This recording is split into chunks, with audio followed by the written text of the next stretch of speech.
ಒಂದು car expedition ಮಾಡೋಕ್ಕಿಂತ ಮುಂಚೆ ಇಷ್ಟೆಲ್ಲ ವಿಘ್ನ ಬರುತ್ತಲ್ಲ ಅಂತ ಬೇಜಾರಾಗಿದ್ದು ನನಗೆ ಡ್ಯಾಮೇಜ್ ಆಗಿದ್ದು ನನ್ನ ಟೈರು ವಾರಂಟಿನಲ್ಲಿ ಹೊಸದಾಗಿ ಸಿಗ್ತಾ ಇದೆಯಲ್ಲ ಅಂತ ಕೇಳಿ ಖುಷಿ ಆಯಿತು. ನಿಮಗೂ ಏನಾದರೂ ಈ ಥರ ನೀವು ತಗೊಂಡಿರೋಂಥ ಹೊಸ ಟೈರು ಮ್ಯಾನುಫ್ಯಾಕ್ಚರ್ ಡಿಫೆಕ್ಟಿಂದ ಏನಾದರೂ ಹೋಗಿದ್ರೆ ಅದನ್ನು ವ್ಯಾರಂಟಿನಲ್ಲಿ ಹೇಗೆ ಹೊಸ ಟೈರನ್ನು ಹಾಕ್ಸ್ಕೊಳ್ಳೋದು ಅನ್ನೋ ಕಂಪ್ಲೀಟ್ ಮಾಹಿತಿನ ಈ ವಿಡಿಯೋದಲ್ಲಿ ನಿಮಗೆ ಕೊಡ್ತೀನಿ. ನೀವು ಟೈರನ್ನು ಯಾವ ಶಾಪಲ್ಲಿ ಪರ್ಚೇಸ್ ಮಾಡಿದ್ರೋ ಅವ್ರ ಹತ್ರನೇ ಹೋಗ್ಬಿಟ್ಟು ಟೈರನ್ನು ತೋರಿಸಿ.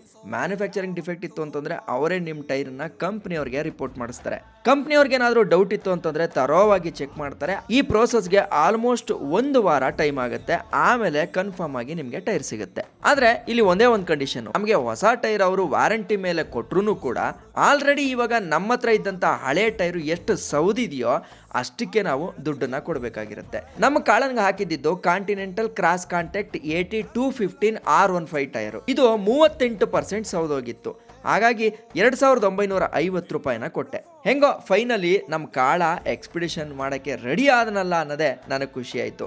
ಹಾಗೆ ನೆಕ್ಸ್ಟ್ ವಿಡಿಯೋದಲ್ಲಿ ನಿಮಗೆ ಈ ಟೈರ್ ರೊಟೇಷನ್ ಅನ್ನೋದೊಂದಿದೆ. ಸೊ ಅದನ್ನು ಏನಕ್ಕೆ ಮಾಡಬೇಕು, ಎಷ್ಟು ಕಿಲೋಮೀಟ್ರಿಗೆ ಮಾಡಬೇಕು, ಅದು ಮಾಡಬೇಕಾ ಬೇಡವೋ ಅನ್ನೋ ಕಂಪ್ಲೀಟ್ ಡೀಟೇಲ್ಸ್ನ ಕೊಡ್ತೀನಿ. ಅಂದಾಗೆ ಈ ವರ್ಷ ನಮ್ಮ ಕಾಳನ ಜೊತೆ ನಾನು ಯಾವ ಎಕ್ಸ್ಪಿಡಿಷನ್ನ ಮಾಡಬೇಕು ಆ್ಯಂಡ್ ಯಾರ ಜೊತೆಗೆ ಮಾಡಬೇಕು ಅನ್ನೋದನ್ನು ಕಮೆಂಟ್ ಮಾಡಿ ತಿಳಿಸಿ.